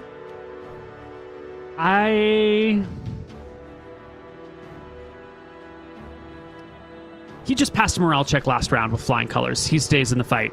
He slashes. He hits. He kills. Amazing. And then he will, pivot to get distance between you. Huck will slash. 14 will do it and drop it. And then with his movement, he ignores... Well, I guess he's done. He kills this guy, and he heads over here to see what's going on. Renatus, it's your turn. I zippity-doodah around behind this guy, getting flanking. Yeah, because as you come to behind him, he will do the turning thing, so one of you's on each of his sides. And I'm gonna give him a little attack zap. Do it. Of 17 plus 2 18 is close. Note 1 for flanking, sir, is only an 18. It misses. It's blocked by the shield. The last orc. Hello. The last orc, but he's got help. And this guy didn't see all the chaos that was over here, so he just goes straight for the knight and misses. And that's the end. Nope, knight gets second attack this round, I believe. No, they get second attacks last round. Yes. Yes, next round. All right, initiative. Hit him with the Shadow Blade initiative. Fast.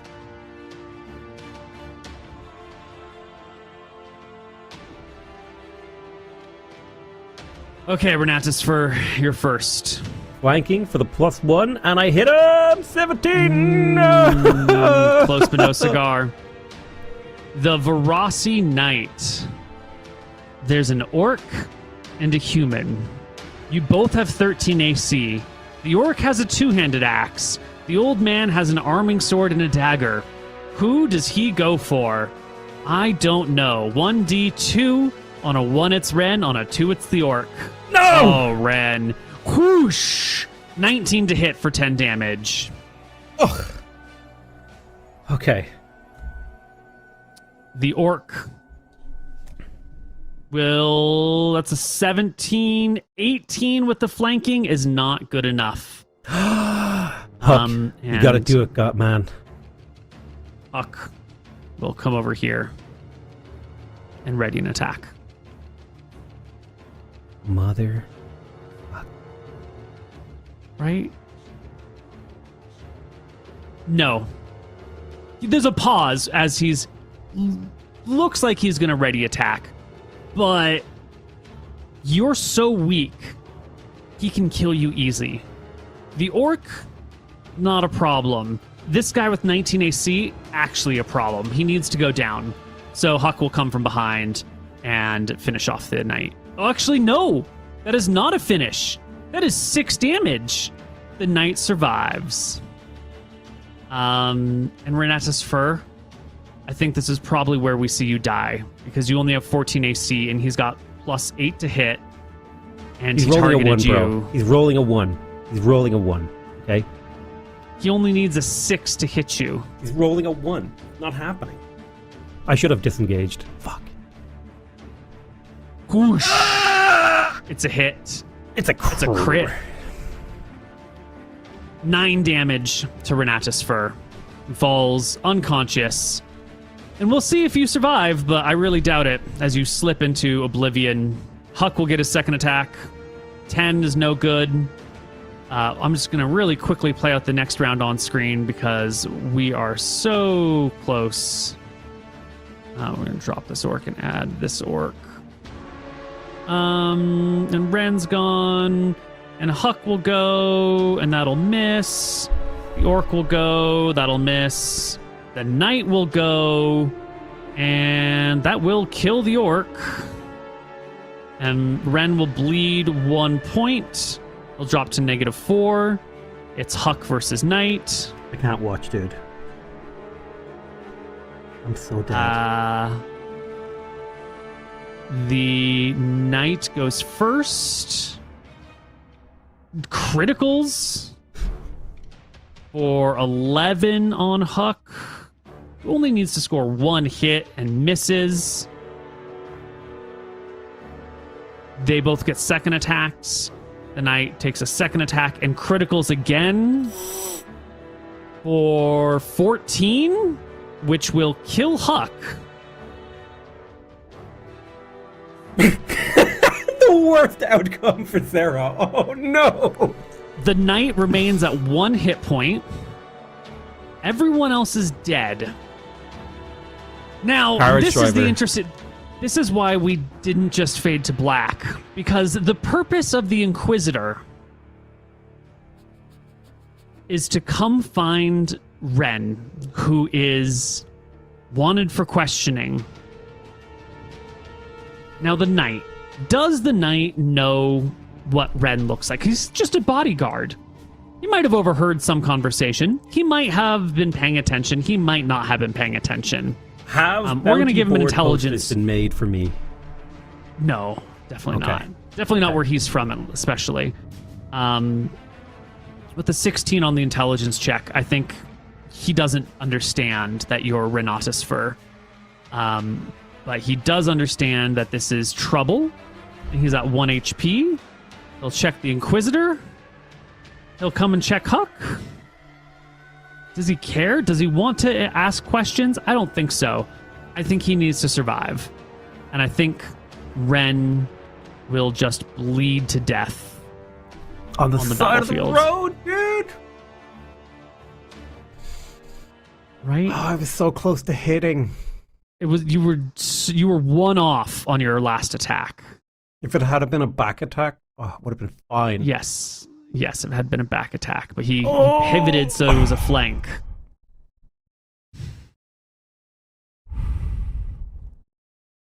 But I'm thinking, is there anything that keeps me alive here? Anything?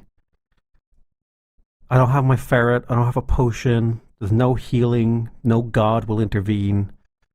If there's somebody that comes along the road, they're not going to get involved. They're not going to just come and try and tend to the dead. This looks like a nasty scene. Driver stabilize me? The carriage driver. Does the carriage driver stabilize me? I forgot all about the carriage driver. When the battle happened, the carriage driver must have just tucked himself underneath. The knight, as we saw, has fucked off. Ren is now at -5 by the time the knight is running away. The carriage driver. Now he's one of Zara's loyal servants. It is Zara's personal carriage driver. He would try. He would try to save Huck and me and bring both of us back. You think so? Well, he would be informed of the plan, right? No, he was not informed. He's one of these expendable people that you're supposed to kill at the end, but he doesn't know that. He doesn't know that part, but he knows that. Okay, he does hear the plan. Yeah. All right, but is the carriage driver brave enough to come out while there is still danger around, or is he going to lay under the carriage for like 20 minutes? Wait. This night's fucked off, right? Yeah, he's gone. Ain't no way he waits more than like 3 minutes to come out. All right. We need a bravery check here. Come on. The carriage driver has 10 morale. We're going to give him a morale check to see if he's going to intercede on anyone's behalf. The morale check is a 2d10 where you want a 10 or lower. So we'll take this one step at a time. If you can roll a 10 or lower on a 2d10, the carriage driver may act with time left, but we'll also roll for his other actions. Okay, 2d10? You want and you want me to be under a 2d10. 10? Yeah. It's over. I'm dead. No. He's a coward. He waits.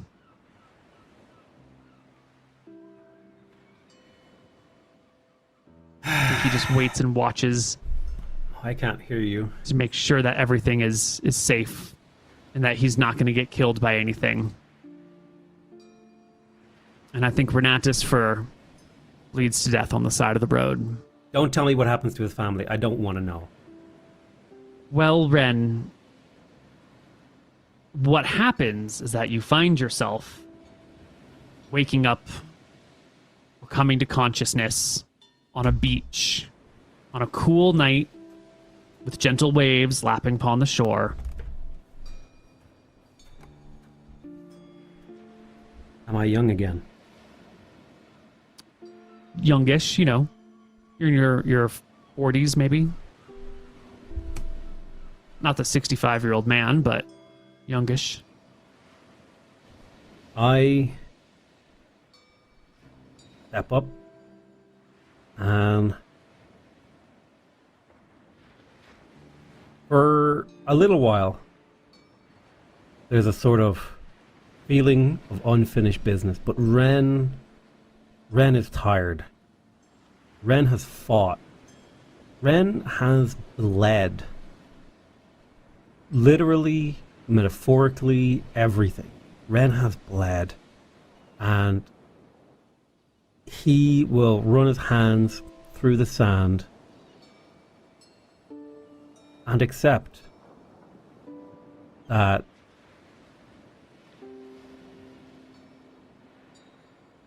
even though he couldn't protect his family ever, he never failed to do what he could. He always acted with honor, and he will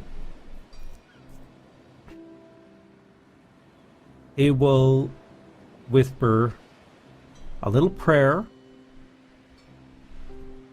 to, you know, the order of knights from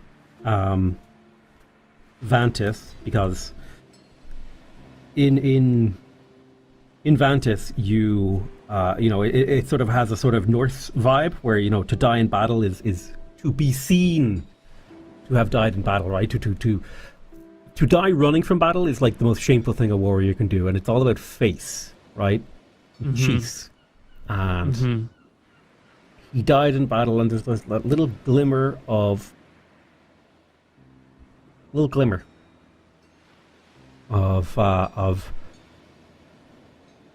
unfinished business, but also dying rightly. And, you know, he more or less acted with honor, except for that one human time with the carriage. That one human, he was good most of the game. Well, we did wreck on that one for good reason. Ren did his best. He accepts his death, and he doesn't hesitate to move on.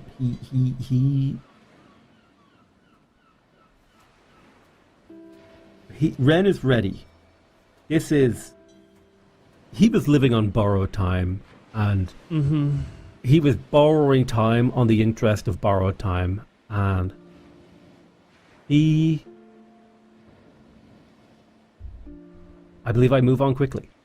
I linger for a moment, and I check on my family, and the thought of sitting here and watching whatever will unfold to them is too much, and whatever deity appears and tells me it's time to go, I go. Whatever doors appear, whatever pit opens.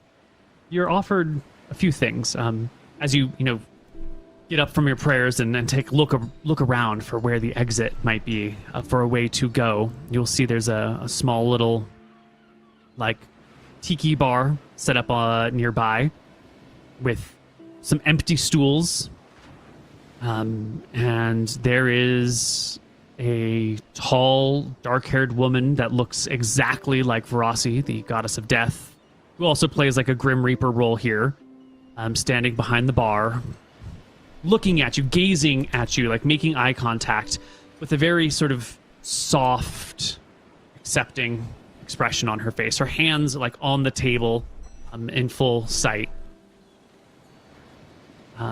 She just sort of gazes at you from afar. I look back at her, sort of.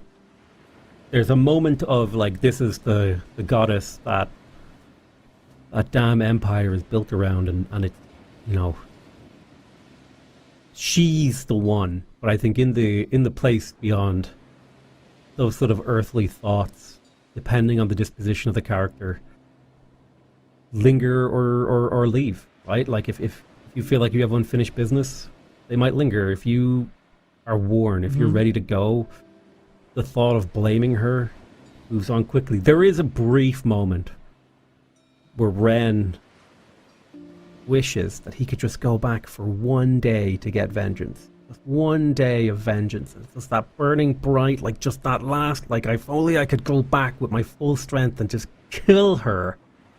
Get my family out of there. Just one day of vengeance. But I don't think anything Do you say happens. anything to her? Do you approach her? Do you talk to her? Do you ask her to move on? Or how... Is it just like a close your eyes and let go? What is it to Ren to... I suppose Ren would to leave ask a this question place? of Arasi. And he would just ask her, like, do you approve of what they're doing down there? And she'll know that I'm talking about the Empire in her name. Mm-hmm. Keeping her soft gaze upon you, she will simply say,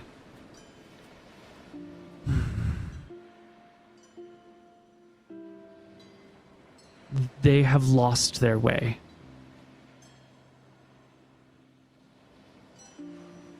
Can you not show them the way? Is there not a way to send someone, anyone, send them a hero, send them a cleric to show them the errors?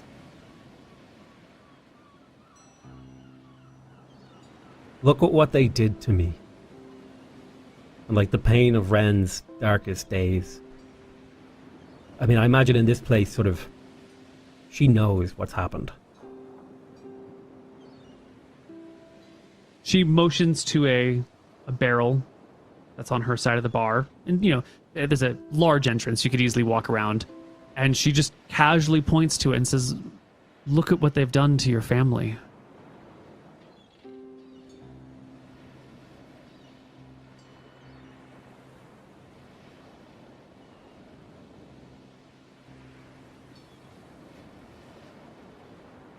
Ren doesn't want to look. I don't want to look. But just that lingering bit of curiosity. I don't want to know what... She tells you, instead of inviting you, look at what they've done. I walk forward and I look. You can see Zara outside the door to your wife and child's room, collecting herself for a moment before putting a key in the knob and opening the door, stepping in. You can see your wife standing protectively in front of your son, a broken bottle that she's holding in the back of her hand, ready, you know, kind of hands held back, but still weaponized. And you can hear Zara saying, I have bad news. Your husband, I forget your real name. It was Augustine. Aurelius? Aurelius has unfortunately died. I'm sorry to bring you this news. And she just kind of waits. The kid doesn't really understand. You kind of get, like, he understands death, but he's barely understood you as the dad, and he's kind of just like, huh? He cocks his head back and forth. Your wife pauses. And then takes the bottle and, like, steps to your son and holds it to his neck in, like, a you're not going to take him alive sort of way. And Zara puts a hand up and says, no, it's okay. Your husband was a good man. He always tried to do the right thing up to the last. No harm will come to you. But I need your help. There's still more work to be done. And I don't think Aurelius would have liked this. But I need the both of you to work with me. What do you say? And there's a confusing moment where your wife doesn't quite know what to do. And she asks, oh, what do you need from us? And Magistrate Zara goes and sits on the bed and says, well, we have a story we need to put together. And I'm sorry, but in this story, we need to make Aurelius the bad guy. But together, we can tell the story of how he was a monster, and it will put us in a position where we can bring down the real monsters of the world. I think he would have sacrificed anything for you. And I think he'd be willing to sacrifice his name for you. So will you help me put together a plausible story? And then Verossi kind of waves her hand over the waters, making them ripple and breaking up the image. I think the other thing that breaks up the image is Ren crying, because he had genuinely believed that Zara would follow through and harm his family upon his death, and there is a sort of like and even an extra relief of the release of death, an extra layer where it's like the one thing that he had been holding on to is, hey, at least they're not going to be harmed. At least they're not going to die. At least they're not going to... They won't live a good life, perfect life, but at least they won't suffer in this moment.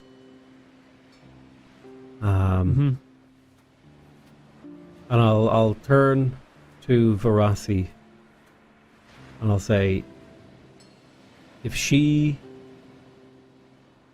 is the savior of your followers,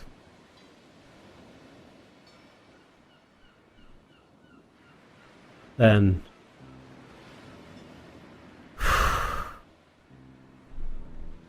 you've got your work cut out for you.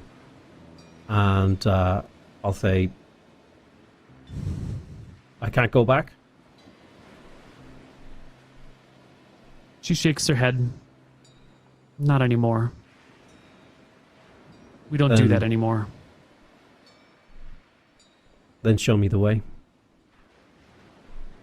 She'll take you by the hand and begin to walk with you kind of along the edge of the water.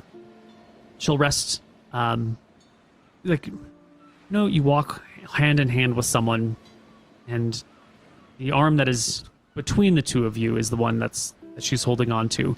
But at some point she'll say, like, close your eyes now. And you'll feel her holding your hand, but you'll also feel that same, like, right hand of hers, like, resting on the back of your neck, gently, kind of applying a soothing pressure, almost like she has multiple arms with which she can embrace you. And she'll begin to tell you the story of your life. And she will say, you were born Aurelius, and sort of drone on about how your life started, and in sort of like a long, soothing lullaby. And Ren will just slowly fall to sleep and enter the afterlife, where he can relive moments of his life and walk through them like pictures in a museum, able to explore this one or see that one. And like pictures in a museum, you can stand and watch it from sort of multiple angles. You can be like an outside observer and see, oh, this person actually had their fingers crossed when they were doing this. Or I watched this scene 5 times, and that facial expression that I thought was like them laughing at me was actually them just sort of like scratching their nose, but I happened not to look at it that one time. That changes the context of this moment. You get to see the times that you had when you met your wife for the first time, and your joy over your child's birth again, your sadness over your child's death again. You get to explore all the moments and play with them as you like, as you slowly sort of fade out of existence, as your soul gets wrapped up and entwined, and little pieces of it get broken off to make the next generation and the next generation, and slowly, slowly, slowly fade away. Ren spends most of his time before the fade, like exploring his life, mostly looking at the memories of his wife. That, that when they met, the times they shared together, but also the times with his family, Augustus, and his son, Aurelius. And, Ren was a person of love, fundamentally, even though he had violence and death in his hand. Like, he was just a person, right? Mm-hmm. And that's what he spends most of his time looking at before he fades. Okay. Well, that is it for Ren's Darkest Days. And that's it for Save or Die Outcasts. We have another campaign coming up. I'm still working on it. You should get some news in the near future, and we should have some sessions in a couple of weeks. Perfect. Where do you go to get updates on where to watch the next Save or Die series? Well, I would go to patreon.com/saveordie, where you can find out all sorts of information. I would also check Koibu's Twitter or Discord, or the Save or Die Discord is really the good place to go. And you can find that linked in, I think it's linked in the YouTube channel, isn't it? Oh, it could. The Save or Die is linked to the YouTube. I don't know if the Discord is. We might want to get that updated. But anyway, it's in there somewhere. Join us on the Save or Die Discord. Yeah. Get in there. It should be probably on one of our videos somewhere. You'll find it everywhere, I'm hoping. Perfect. It's not my department. It's not my department. All right. That's it. Take us out.